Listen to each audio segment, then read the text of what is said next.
here's something that a really respected organization is saying everyone should do. And it's pretty similar to what we were going to try and do, but it's just really focused on cancer. We kind of jumped on that. So that was, I guess, a happy coincidence, but also maybe an indication that a couple people were thinking the same way.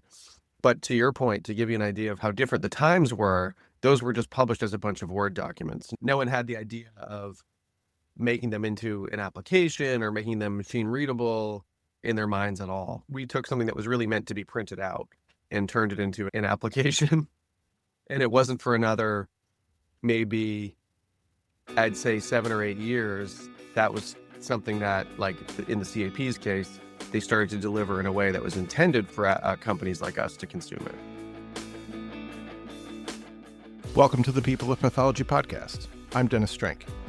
On this podcast, we explore pathology, laboratory medicine, and forensic science.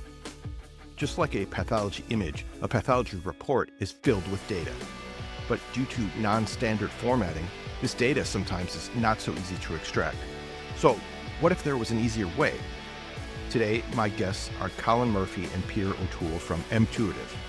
We'll talk about the inception of mTuitive, the importance of structured data, and the collaborations with organizations like the College of American Pathologists and the American College of Surgeons. All right, let's get into it with Peter O'Toole and Colin Murphy. So we're going to start with you, Colin. Now, you've had an interesting journey from venture capital to product management in tech startups. And I'm curious what led you to mTuitive. And then I want to get into how have your past experiences shaped the company's direction?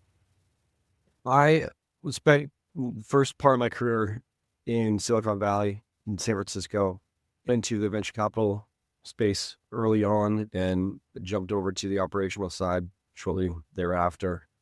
A high-paced world, product management, fell in love with it. It started out kind of on the business side with numbers. When I made the transition into product, really loved kind of the dynamic aspect of it all and how every decision you were making was influenced by other aspects of the company, of the market, of business. So that really kind of became my love of running companies. mTuitive I ended up taking a sabbatical after working for a few years. And when I came back, the company was just getting started. And I helped them write a business plan, go out and raise some money. And I actually had a meeting with a friend's father who was at CAP Medical School out in California, who told me an anecdotal story of how they were housing the Southern California Cancer Registry, and they were 6 to 8 years behind in abstracting of pathology reports. Most of the researchers, though, the data that the researchers were working with were on patients that had passed away or been cured of cancer, and they really wanted to fix that. They wanted to be working on data that was real time. And he saw our solution, rightly so, as a way to fix that. He got so excited about it that it kind of lit a fire under me and got me excited. And that's why I decided to come on board full time. We had a great founding team, a lot of very smart people. So it was a good group to start a company with. Never thought that we'd be here 20 years later, but here we are, still kicking. Do you feel like your work in product management and venture capital earlier, what of that did you bring to mTuitive now? Yeah, I think both of those experiences definitely helped shape me as an individual. From the venture capital side, just understanding the numbers of everything, understanding the business aspect, where you need to invest, how quickly you need to invest, finding the right partners to invest with. From the product management perspective, every aspect of it. The first product management course I took when I first started in product management when I was 24, 25 years old, it was presented to me as if you're the CEO of the product, which meant you had to be able to communicate with every single aspect of the company, both inside and out. So you're talking to customers, you're talking to customer support, you're talking to product development, you're talking to finance, you're talking to leadership. And you had to understand market factors. You had to understand what things were going to cost, what your risks were, what your opportunities were. And then you had to condense that all into a short message that would help drive what was going to be the product, what was going to be what your company was going to bring to the market. It was dynamic, and I loved it. So that has definitely shaped the way I think about mTuitive and the way we sit in conversations with leadership team and all members of the mTuitive team. You get a very good perspective that helps you make those decisions when you have that kind of experience. Okay, that makes sense. It's an interesting story. All right, Peter, let's go over to you then. Can you talk about how your professional journey led you to mTuitive? Yeah, sure. I took a little bit of a non-traditional path into technology. I was an English and American literature major in college and had worked in publishing a little bit with my internships and some of my work right out of school. But it was a time in the late 90s where everybody was getting into .coms and technology, and I had always had an interest and had been kind of a hobbyist coder growing. So I pretty quickly realized I wanted to get involved and found myself gravitating toward the technical side of everything I did. I was working for a company that made educational software as a writer, but by the end of it, I was kind of doing a lot of the technical work. So I found my way into a tech startup saying, I'll use my communication skills and my writing skills to write the marketing docs and do product marketing and write tech docs and do all, whatever they would let me do, and kind of continue that journey toward more like software engineering. And by the time we started mTuitive, I was ready to do that full time and joined the team, which was a really great mix of people, as Colin mentioned. And I think that having those, if someone was going to go tell me they want to get into software development now, I would still encourage them to go study computer science. I wouldn't necessarily recommend replicating the path, but at the same time, I think is a unique perspective. We'll get where they are going different directions and in different ways. And I would probably say do that, but double major. Go do an English major or something else that might be music or give you a different perspective. I think that did help me a lot in having the ability to communicate a little bit better than the people around me. Definitely helped me in my early career, and I would definitely recommend that. That's just kind of personal, my own educational background and how it led me here. But as far as mTuitive, I really liked working in technology. I knew that's what I would want to do. I figured I would work for several more startups because I had been with one startup through a couple acquisitions up until it was part of a huge company. And I didn't really like that. I knew I wanted to go back down to something smaller where it's a little more exciting and you're able to be more nimble. But the combination of working with a bunch of people I knew and liked on exciting new technology, and then in healthcare and medicine on top of that, where I had a pretty strong interest and had thought maybe I'd do the pre-med route at one point. So it was just a great confluence of events. Like Colin, I didn't know we'd still be here, but I it's a good thing, I guess, that we've built something that's lasted. So it sounds like you were saying your background you've got very strong communication skills, which it sounds like that's the biggest thing you bring in from that part of your background. And I can see how that would be really important for something like mTuitive. Yeah, writing in general, writing prose, Yeah. sometimes does translate pretty well into writing code, which is what I was doing here for a long time. Okay. So there's often a lot of crossover there, I think. Mm-hmm. All right. So let's get a little bit of the history of mTuitive. So company's been around since 2003. Can we talk about the origin story? Like, what problem were you trying to solve when the company began? Part of our founding team, our founding pathologist, Dr. Bill Toole, he had the original vision for what he wanted to accomplish. He wanted to be able to sit down at his microscope, at his computer, have everything he needed at his fingertips to complete his job. The product that he had was his report, his pathology report that was going to be viewed by a clinician, and treatment was going to be based off of the information in that report. He saw that the current process that was in place, where he was dictating and having it transcribed, was a broken process. It was error prone. It was time consuming. There were a lot of non-medical fingers that had to touch that report before it got signed out. It was often an iterative process, so he would have to come back and review information a second and third time because he's already looking at a lot of cases, and if he got a transcribed report back, he'd want to make sure that he wasn't confusing anything. So what he wanted to do was be able to build a report directly with his computer. He saw that the computer was going to become essential as part of that reporting workflow, because not only are you by using the computer, can you fix some of those issues where it's error prone and time consuming, but also we're coming into a world where there's an explosion of information available. you're going from a specialty where you're looking at slides under a microscope with a few stains to a world where we now have the Human Genome Project complete, and there's molecular testing and genomic results that are coming out, and people are understanding what those mean. And it's just an explosion of information that's available. And he used to say that it's going to be impossible for the human mind to understand all of that information and coalesce that information into a single diagnosis without the help of computers, without the help of intelligence that is available to you. So that was his focus, was how do we build this process where I can create my report, let the computer help me, provide me decision support and intelligence in real time as new studies are done on the next greatest genomic tests and molecular results that are available. But also, I want to be able to not just create that one report that's going to go to the oncologist in a narrative text. I want to take that data, structure it, and send it. He had 7 different locations where he wanted to send the data. So he wanted to be able to send it downstream to the cancer registry. He wanted to be able to build a superset of information that contained the pathology report, but also instructions for the patient and their family. Maybe a subset of that information was going to a research database. So there was lots of different places he wanted to send that data, but he realized that you can't just send one narrative block of text and have it serve 7 different purposes.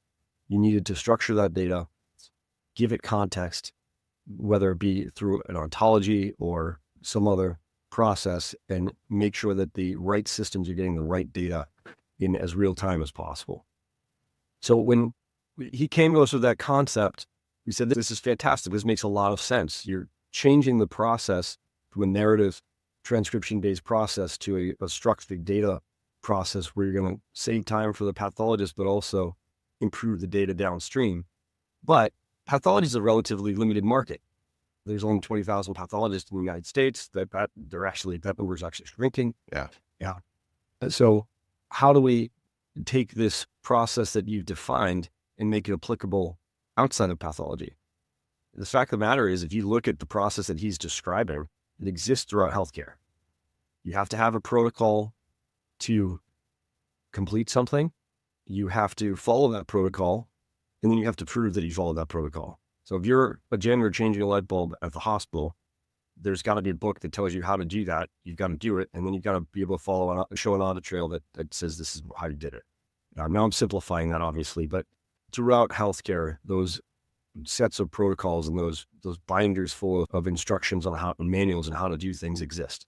So we set out to build an expert system that would allow us to engineer the knowledge that was out there, build it into protocols and checklists and guidelines into a software application using domain expertise from the pathologists or the surgeons or the mental health specialists that we're working with, and then provide the application for end users to capture that information, store that information, and use it downstream. That allowed us to spread our vision out beyond pathology into other areas of healthcare.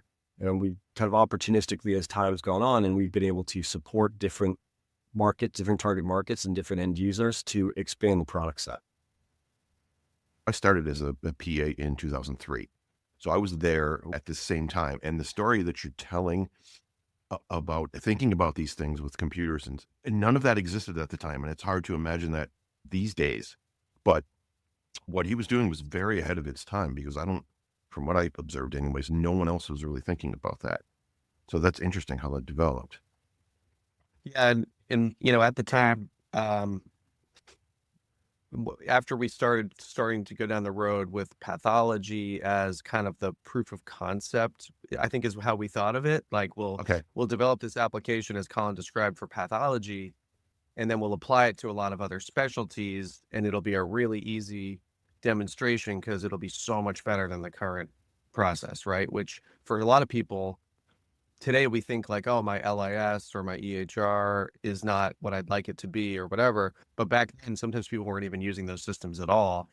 Or if they were even more rudimentary. So, we thought it would be very easy to show the value of how this thing would work, and just shock and awe and, impress everybody and then go take that to radiology or somewhere else. It turned out that as impressed as the early adopters were, there were at least as many people that thought, I don't know if I want to change how I'm doing things. The old ways work really well.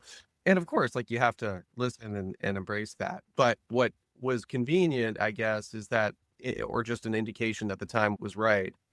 The College of American Pathologists published their protocols for cancer reporting around that time, which wasn't, to be honest, exactly what we had in mind, I don't think, or what Dr. O'Toole had in mind, but it was close, right? It was close enough. And it's like, hey, here's something that a really respected organization is saying everyone should do. And it's pretty similar to what we were going to try and do, but it's just really focused on cancer. We kind of jumped on that. So that was, I guess, a happy coincidence, but also maybe an indication that a couple people were thinking the same way. But to your point, to give you an idea of how different the times were, those were just published as a bunch of Word documents. No one had the idea of making them into an application or making them machine readable in their minds at all. We took something that was really meant to be printed out and turned it into an application. And it wasn't for another, maybe I'd say 7 or 8 years. That was something that, like in the CAP's case, they started to deliver in a way that was intended for companies like us to consume it. So yeah, things were quite different, and some were ready and some weren't. And it took us a few years for everyone to catch up. These days, that's kind of a large part of what mTuitive's platform does, at least in the pathology space, right? It's kind of translating or making the CAP cancer protocols more user-friendly, right? Is that what we're talking about? I think that's fair. More user-friendly, more intelligent. If you think about what you can do on a piece of paper, you might have a bunch of checkboxes or lines that you can circle, but those aren't going to intelligently respond to what, if the previous answer said it was invasive carcinoma, well, now let's only ask the questions related to the invasive. A piece of paper can't do that. And I think what most of the time you see, if people have just copied the Word document approach, is that you have something on the screen that's knowing more intelligent than what would have been on paper. And that's what you see. I guess what a lot of vendors did initially was just take the piece of paper and put it in their product, right? So it's not calculating the PT stage. It's not, suggesting the grade for you. It's not catching the fact that you put in more lymph nodes being involved than the number you actually examined, right? So all these error corrections, calculations, things like that. And also just the responsiveness of saying, we're only going to present to the pathologist the information that's relevant to them for this case as they navigate through it, and using that expert system Colin talked about to intelligently adapt to the context of the situation. That's what I think we've done uniquely from the beginning, and still is really what sets us apart from anyone else who's trying to do this. Okay, so what we're talking about here is structured data, right? As far as the CAP cancer protocols, at least. Yeah. And then in the end, I guess I left an important part out, but in the end of that, you're left with structured data. Okay. And for the pathologist going through the report, they may not be thinking about the fact that in the end, it'll be structured data that they can use later, but it is, right? And so there's an immediate benefit that your report is up to date with the latest standards of care, has all the most important prognostic indicators according to the experts. It's being sent back to the oncologist in a very consistent format that they're now getting accustomed to. And there's a lot of advantages to that, and it's concise. But at the end of the day, for the greater good, if you will, every case is being recorded in a database that can be mined later. And that was also extremely unique at the time, to the point where a lot of people didn't really understand why it was important. But that was something that when we started the company, nobody was really trying to do. To this day, there's surprisingly few people who make that a top priority. So I think that still sets us apart as well.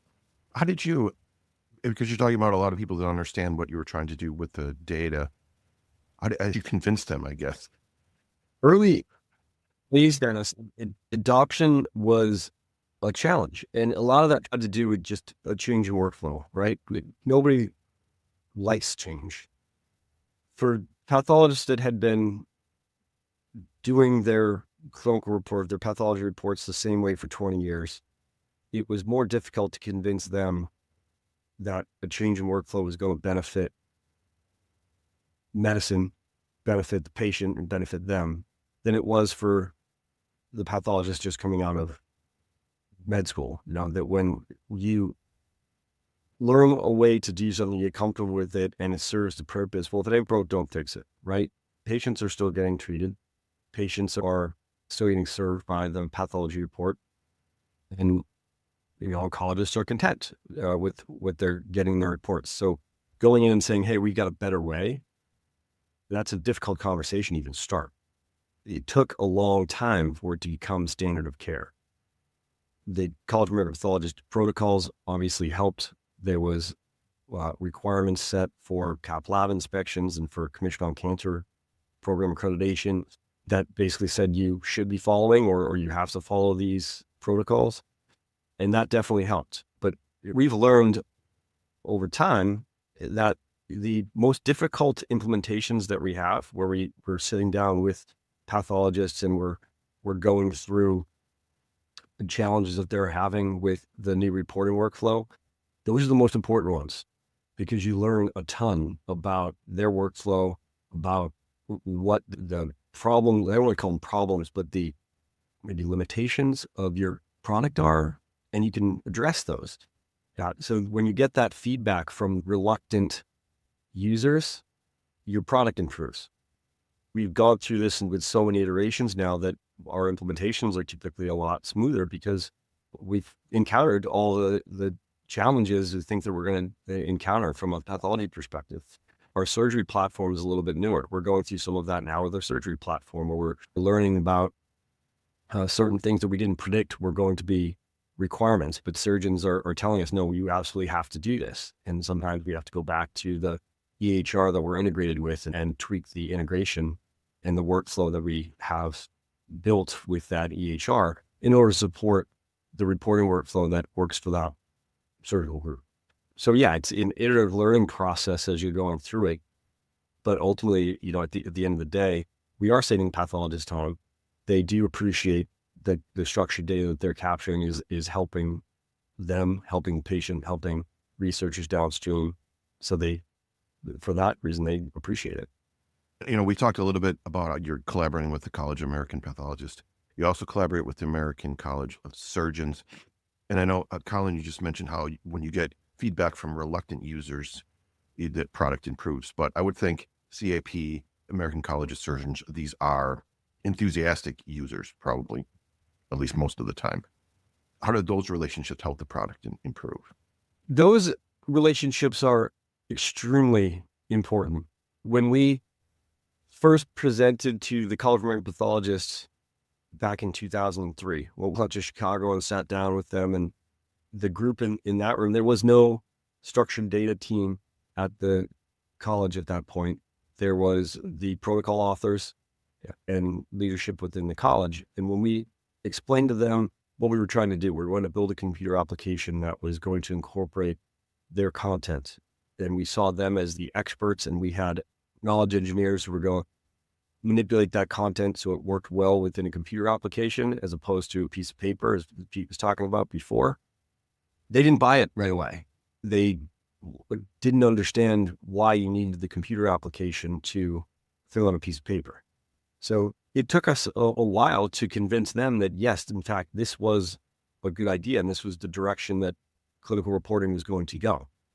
Once they did get on board, they put a lot of energy, a lot of effort, a lot of investment into streamlining that process and making the protocols electronically consumable. And now they've got an entire team that's focused on that. So that relationship that we've cultivated with them over the years has been very important because there's a lot of back and forth. We're the ones that are out there talking to customers and getting the feedback on the product, on the content, what pathologists like, what they don't like.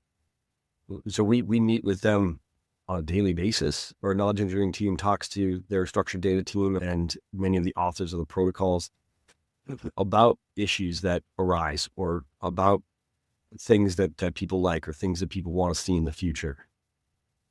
That iterative loop really helps to improve the protocols themselves and improve the way the reporting process works. And you can say the same thing for the American College of Surgeons. They call it CSSP, the Cancer Surgery Standards Program. They published a number of protocols that, analogous to the CAP protocols, kind of define what needs to go into a surgical report when you're doing a curative cancer operation.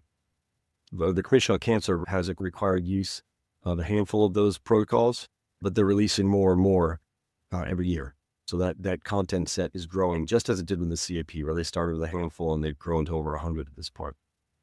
So we have those conversations with the American College of Surgeons. So when we bring on a new customer and there's things that they like and there's things that they don't like, we go back and we talk to the American College of Surgeons, and that gets communicated back to the authors.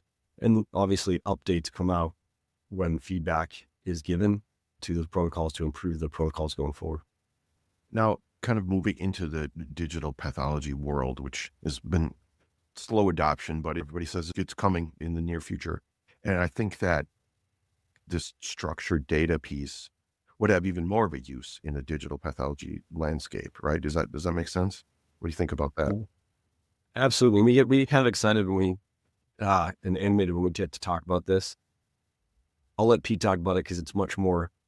There's some really fun technical answers that you can dive into deeper. But the idea that we're moving from that analog world to the digital world, and data is, Dr. Tu used to say, the image is the data. Yeah. What the pathologist is doing is they're extracting that information from the image and giving context to it so that the oncologist can treat the patient. That process is simplified when you slap a computer on it. When you've got algorithms that can understand what is seen in that image and can recommend things to the pathologist or to a software program like into Pathology, you're streamlining that process of building that clinical report for the pathologist. Pre-analytically, you're going to have algorithms run on a set of images. And when a pathologist sits down at their desk and they're at their monitor, they're going to have a work list that has their most important cases or most critical cases prioritized. They're going to be able to launch those digital images with a checklist next to it that's already partially filled out because the algorithms have already recommended certain answers for them. They've already begun the diagnosis before the pathologist actually sits down and begins to extract more information from those images to complete the pathology report. And that process is going to be fantastic when it's finally done. Now, if you think about how mTuitive has approached pathology, most of our users are using it for clinical practice for primary diagnosis, doing that because that's where the requirements are, that's where the compliance issues are. Most of digital pathology adoption to date has been on the other end, research and education.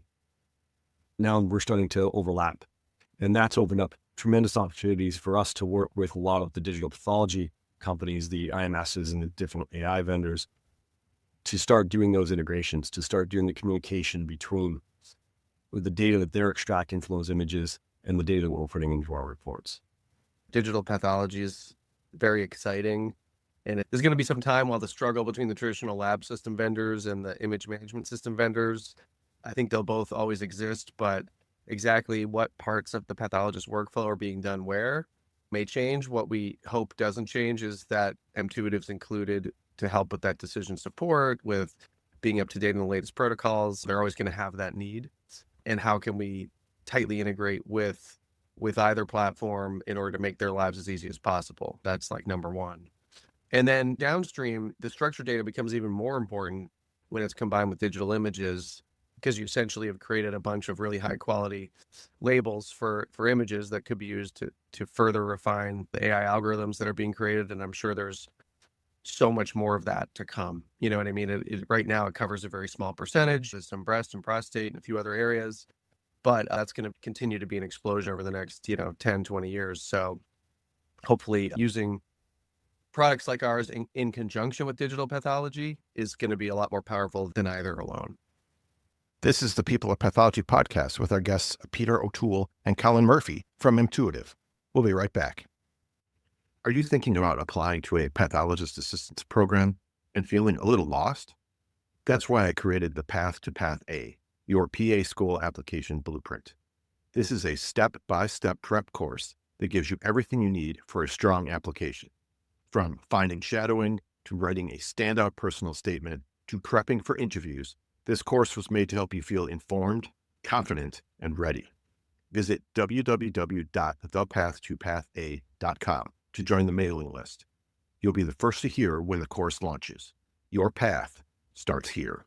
LabVine is an interactive online learning platform where laboratory professionals learn, develop, and discover by sharing knowledge and building on each other's experience.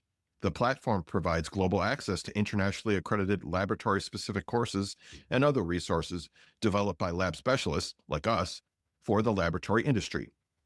LabVine is free to sign up, and you can use the link in the show notes to get started. And now for the rest of my conversation with Colin Murphy and Peter O'Toole on the People of Pathology podcast. One of the features of mTuitive that I wanted to talk about, it's the ability to deliver real-time reference materials. And I wonder, can you get into this feature a little bit, like explain how it works? How does it improve decision-making? That was one of the features that personally I was most excited about in our early product many years ago. Okay. And we went to great pains to create references at a very granular level. So if you're navigating through completing the pathology report and you land on a particular field, like, the histologic grade, there'd be links to all sorts of literature that would help you. And we found that while people found it helpful, there might have been diminishing returns.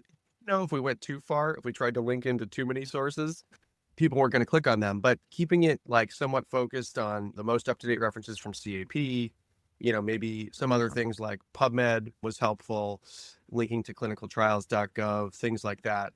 More recently, we tried including references to paid products like from Elsevier, where mTuitive would sponsor the first few months or year of access to that subscription for our users to see how much they would use it.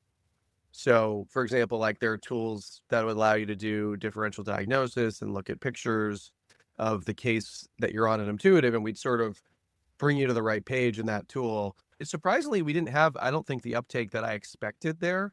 Pathologists are really smart, and they have a lot of information that they don't necessarily need to go to. All that said, I had started to wonder if it was as useful as I thought. And then we discovered fairly recently, at least, that if ever there is a mistake in the references that we do include to help with being able to look up the guidelines on staging or whatever, now when they were missing from the product, we heard about it right away. Phone calls were made from customers to us. So it was really interesting to know, okay, they do find this really useful.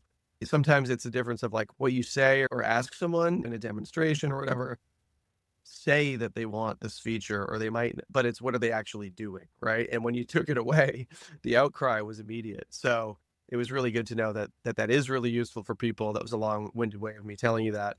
And, just having it in context, right? Anybody can have a bookmark on their desktop to a pathology textbook or to the CAP protocols, right?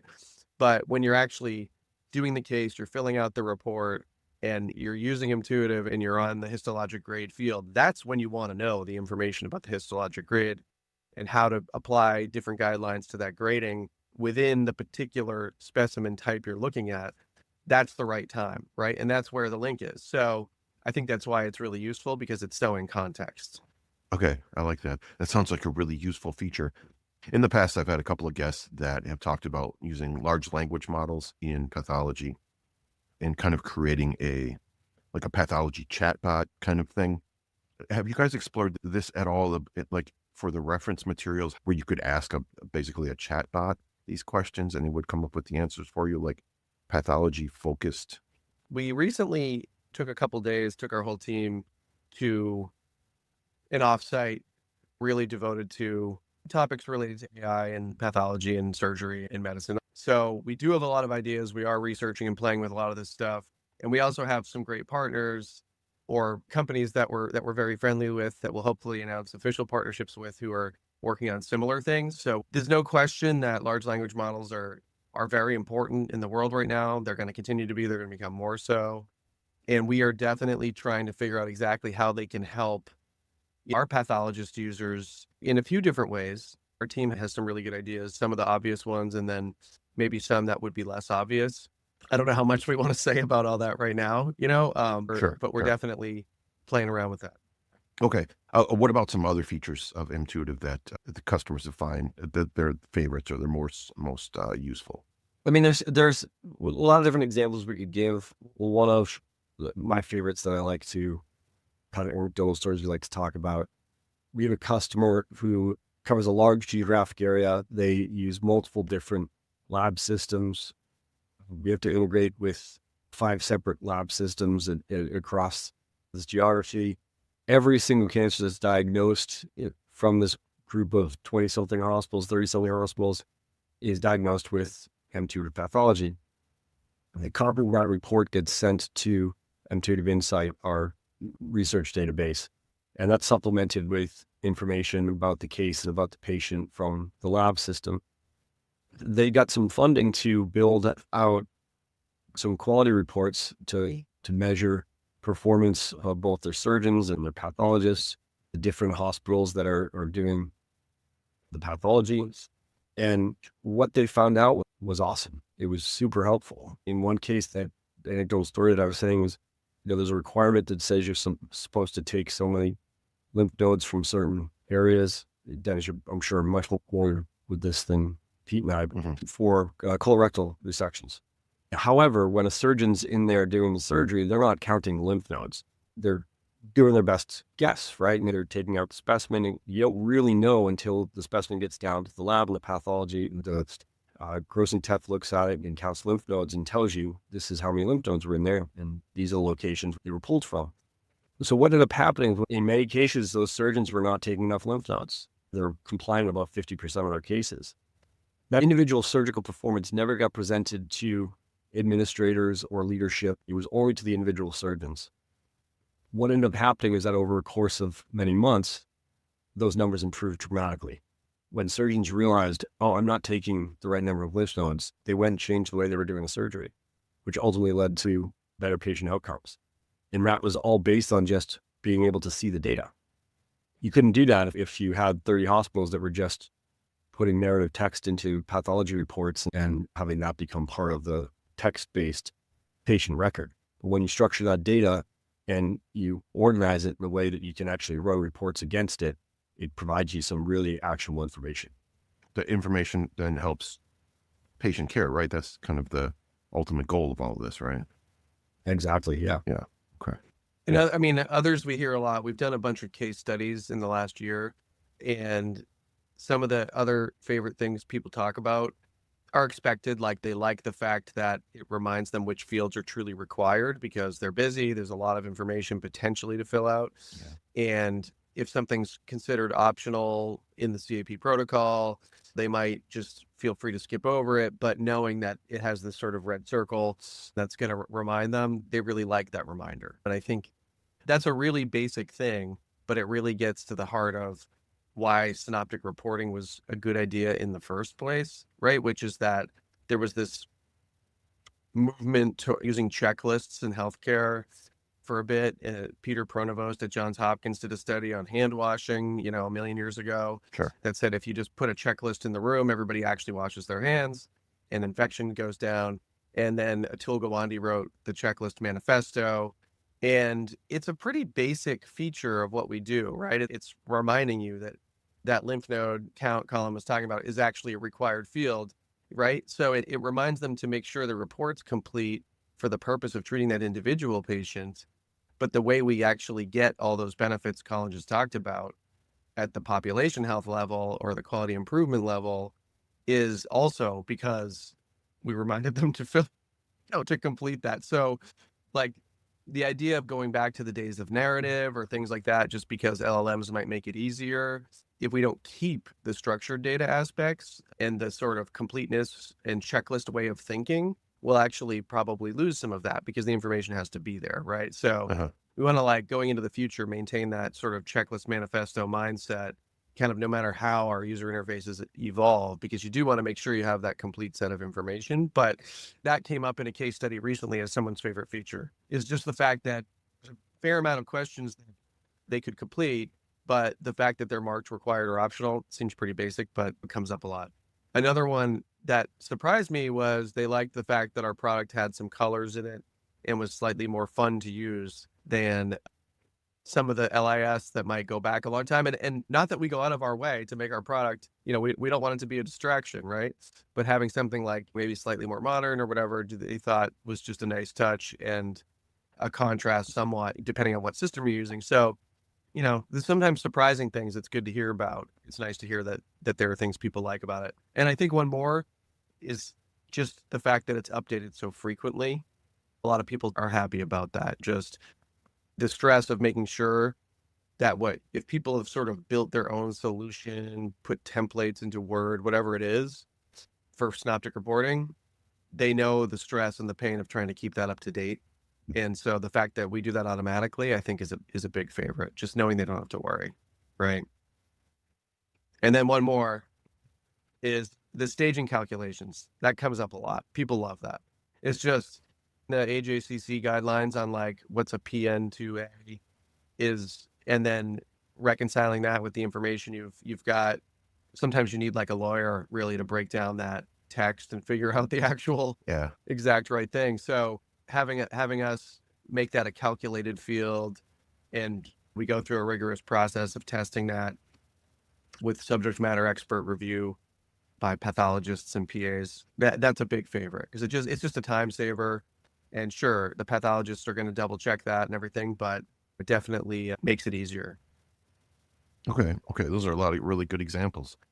How does mTuitive ensure integration with some of the major EHR systems? So with EHR systems or LIS systems, if we're talking about pathology, you've got the big EHRs like Oracle, Epic, Meditech, which have integrated laboratory systems built in, right? And then you have still, some of the standalone, if you will, laboratory best of breed type, like Clinisys, which basically Clinisys owns all of those now.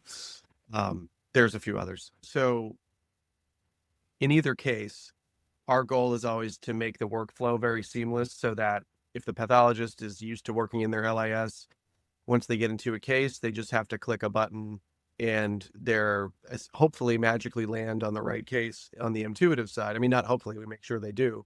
But that technology-wise, we've had to do that in a variety of ways, depending on the technology on the other side, depending on the time frame we built the integration, depending on the willingness of the other vendor to cooperate, which is usually high. There's usually a lot of willingness. And then as times change, we're kind of going back and doing that a little bit differently. So today, if someone called us up and said, we have a brand new laboratory system or an existing one, but we want to build a brand new integration to mTuitive, we'd rely heavily on Smart on Fire wherever we can, which is a great standard that's evolved and ended up being required of EHR systems through the HITECH Act. So it's based on basically how people outside of healthcare do third-party application integration. Like if you use your Google account to log into something else, or you use your Microsoft account to log into another product, you're probably using an OAuth 2 authentication, which is what Smart on Fire uses underneath, but it adds some healthcare specific stuff like telling you who the patient is and what the case number is and things like that. It adds some healthcare context around that existing technical standard. So that might be too much information, but that's the way we like to approach it now. But if we go back to 2003, we did everything we could do to make the experience positive for our users. So at that time, that meant calling up companies that did like screen scraping, the green screens that were the EHRs at the time, and would create the same effect our users experience today, but in some ways that were a lot more difficult. So it's nice now that we have some of the data standards that allow us to have a bit more of a, I wouldn't say, I still think there's no such thing as plug and play. I mean, we'd like there to be. You can't take what you integrated with one vendor and take it to another one, expect it to just work, no matter what anybody tells you. But we get really close, you know what I mean? And the guidance that's out there is helping everybody do this a little bit better. In the pathology world, some of those requirements from the HITECH Act that have helped don't really apply to lab systems. So some of the big vendors have a way out. If they don't really want to implement that in the lab, they can sort of avoid it. Whereas like the work we do in surgery, it's sort of unavoidable. So it's required by law. The other thing I was wondering is how you were mentioning like feedback from CAP, American College of Surgeons. I wonder, did you get feedback from the EHR companies too? And does that, how does that help improve the mTuitive product? Yeah, for sure. We want to work with all our partners as closely as possible. And we do, right? And so they'll tell us what their users are experiencing, what would be easier and better. A good example is we met with Meditech recently, who's a great partner of ours. got a bunch of our product people in the same room, put everything up on the screen, try to figure out, the experience is good today, but how can we make it better with what we're both working on for the future? Hope they don't mind me mentioning that. But, that's an example where there's a lot of cooperation between the vendors. You can make a really great experience, and probably no surprise, we don't have too many customer support calls from our joint customers because they're pretty happy with things the way they are, and it works really well. So having that feedback, but also I'd say enthusiastic cooperation between vendors is really key. And there's always going to be multiple systems in place. So the better we all work together, the better it is for everybody, really. All right. Then a last question. So looking ahead, I'm curious, like what sort of innovations or improvements are on the horizon for mTuitive? I know we already kind of touched a little bit on the AI piece, but what else do you have coming on the horizon that you can talk about? Sure. I mean, I'll let Colin jump in here too. I'll just say, I think our focus for a long time, we've focused on making structured reporting or synoptic reporting the best experience possible and the most beneficial for physicians that are using it, right? And that won't change. And I think in the next year to 2 years, our focus is really on how can any of the new technologies on that end of things, the focus is, are there changes to the workflow to be made? Does AI change any of that? What can we do to make their experience as easy as possible? There are a lot of things that aren't obvious. And so we've hired more on the user research side, and we're engaging more outside resources to help us make sure we really have a complete picture of what our pathologist users really could benefit from, on top of our own experience where we have really tight relationships with customers. So we get a lot of good feedback there too. We also want to get that independent advice, I guess. But then on the other side of the coin, where we have been focusing a bit for the last year or two, and we will continue to, is how to help people make better use of this data. It's a very rich data set, very diverse data set. Not all pathology cases are the same. So there's 110 CAP protocols if we're just talking about cancer. We have customers doing stuff outside of cancer as well. So how do we enable people to most easily make use of all that structured data? It's there, people can access it, some do amazing things with it, but how can we make it so everybody can do amazing things with it? And that's something we've focused on with mTuitive Insight, and that's going to continue to be a focus in finding the right ways to help people reap the benefit of that. So in a broad sense, how do we make it as easy as possible for physicians to do their reports? And can we make it even easier than it is today, and continue to try to make it as easy as humanly possible, right? Because they have a lot of other stuff to do. And then secondly, how do we continue to make it easier to access the data? We've made a lot of progress there, and it's a problem for everybody when you're dealing with this much granular data about tumors. There's just so much of it. How do we continue to make that easier for them as well? That's how I look at it. It's kind of an input and output side, and they're both need a lot of investment and attention to make sure that they're progressing with the times and as easy as possible for everybody. I think to piggyback on what Pete's saying there about use of the data, what we have is a relatively narrow data set when you think about the entire patient journey. We're looking at diagnostic information from surgery, from pathology, from mental health, from molecular testing.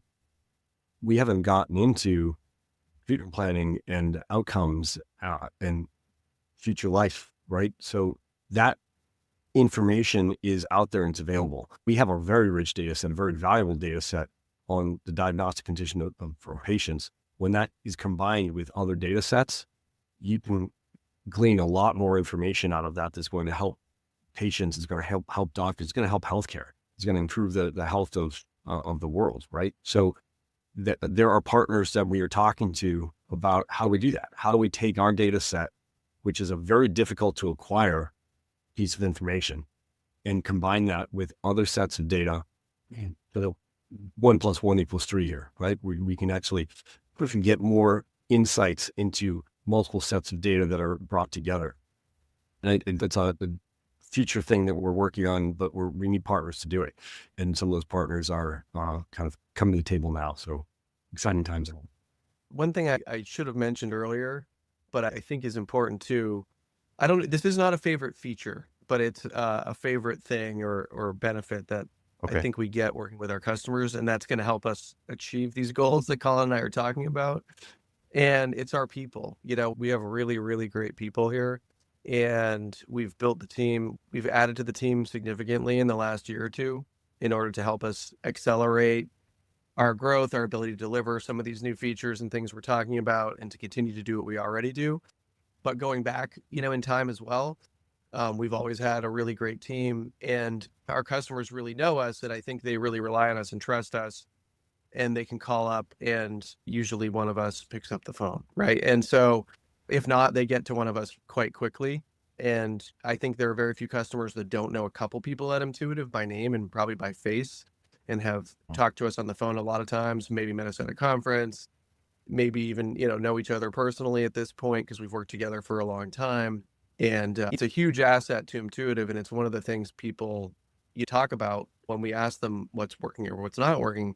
They'll say, well, I know I can, call Carrie and she's going to make sure this happens, or that John will make sure this server gets updated or fixed, or Jen will make sure our training goes smoothly. And it's really a big part. And there's a lot more members than the ones I just named, but I think that the attention to detail and level of engagement we provide is, I'm not trying to make this just sound like an advertisement, but it would be remiss not to mention it, because it's a unique thing about mTuitive. And I think it's something that if we asked our customers their favorite thing about mTuitive, I'd be curious. We don't usually ask the question in that way, right? Like, it's usually about the product, like you mentioned. But I think a lot of them would come back with the people, because we hear a lot about that, in testimonials and so forth. Okay, I think that's a good place to end. This has been super fascinating conversation. I've really enjoyed learning more about mTuitive. Colin Murphy and Peter O'Toole, thank you both very much. Thank you, Dennis. If you're looking for another episode of the People of Pathology podcast to check out after this one, here's a clip from my interview with Angie Dowell from VistaPath as we talk about the importance of synoptic templates in gross descriptions. Every day, PAs are putting out data for pathologists to use that will then go across to tumor registries. So with all the data that PAs are putting out there, it's important to be able to organize this, and AI will be able to organize it. We just have to put it into a form that AI can recognize. So that is why synoptic templates are important. Synoptic templates are easier to read with data elements and straightforward margin measurements. So again, easier to extract the data in Yes. that format. Yes. And then who knows? There's lots of possibilities out there. Once AI actually starts putting all of this data collection together, who knows what could come out of it? AI might be able to actually recognize something that we didn't see before.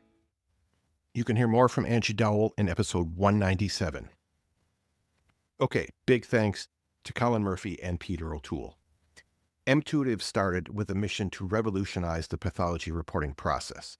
The original objective was to create a seamless and error-free reporting system by integrating computers into the workflow, thereby overcoming the limitations of traditional transcription processes.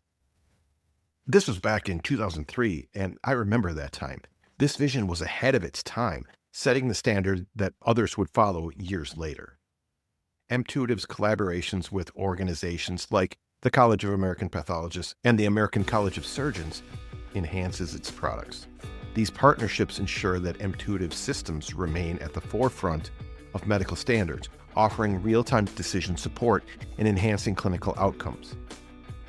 The transition to digital pathology, which, let's be honest, has been slow, lends itself to mTuitive's goal of harnessing structured data.